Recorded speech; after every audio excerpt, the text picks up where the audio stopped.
Welcome to day 30 of 90 Days Reels Challenge. And today we are going to discuss the third C for anybody in order to become a profitable trader and investor, and that is called as competency.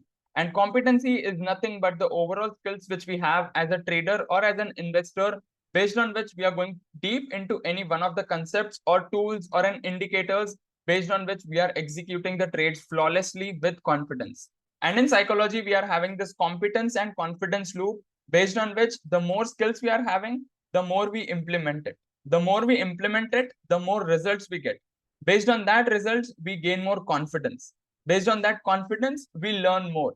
Again, we go to implementation, results, confidence, skills, and this is how competence and confidence loop goes on. And this is like an infinity loop which goes on and on and on. And this is why it is important to upgrade ourselves in every single aspect of life, because life never stops teaching. So why to stop learning?